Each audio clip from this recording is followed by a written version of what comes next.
Amin di kitoy atang sasao kas kaligiti linaon tilokot ti pagbasaan isu iti Biblia.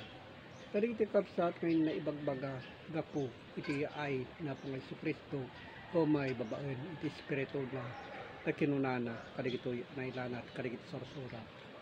Tadi iti kapsat apamaneknek ang mabasa nga adda tilinaon iti Biblia nga kinunana iti Juan 11:50. Ket dagijay di kay panpanuten ang may paay kada kayo amatay iti maysa a tao. Gapo kadigiti umili. So digiti kapsat nga antay mapanpanuten amatay tayo akin kinunana kadigitoy nailanang kadigiti sorsorat ta amin tayo kapsat mapantayo iti dayta abasit iti panakatay ngayon na ibagbaga ket saan ket amapukaw iti sangkadagaan. So kan nga mapukaw dayti nga sangkadagaan wenno sa ngalubungan ngayon na ibagbaga. Tado iti ulbod nga ibagbagada amapukaw daytoy adaga. Ket itutuoy na kabsat adagada tayo mitlaeng a tao kin na ibagbaga nga matay iso iti umay iti panupalan ngayon na ibagbaga. So nga kayo nga mawat pati kapsat iti daduma nga kunada amapukaw daytoy adaga nga sangkalubungan. Talanipod idi parawon iti panakaparswar iti alubong kadaa Muesis nga ibagbagada ken ingana itatta kaan amapukaw daytoy adaga nga pagbadbad kan lain.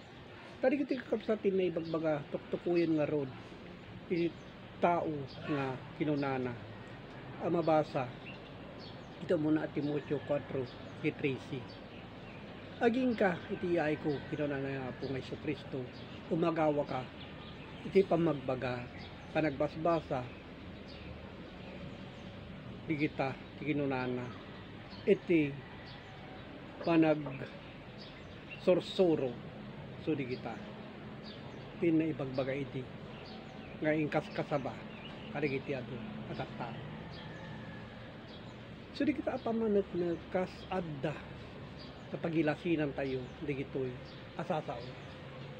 Sa kinunana iti Marcos 13 iti 32. Ngem iti may papan iti dayta nga oras awan iti makaammo oray dagiti anghel sa dilangit oray pay ito'y anak no dilaen ni ama kay iti Diyos iso iti makaammo nun ton ano kay subli tayo iti binulog tayo abiyag kay iso lang iti makaammo nga rod taumay ito na pong Kristo ang mangala bauten iti espiritu nga kas karigiti hintayo mabasbasa.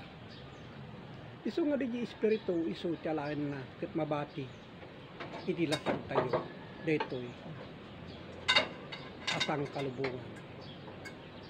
Ta kinunana nga rod digiti apamaneknek mabasa iti may kadwa iti Salonika 2 iti 8. Ket iti kasta may parangarang ton iti nadangkes iso papapatayin nanto ni Apo Isos babaen iti espiritu so dayta ti bagbagana itingiwat na so dayjay sasao ngayon na ibagbaga ket pukawen nanto babaen iti rangrang iti ay na so dayta kapsat ti pamaneknek digitoy ngayon tayo pumautuben kadigiti kayo papalan na kadigiti umiso ket intay ornosen intay pilyon digita tin na ibagbaga.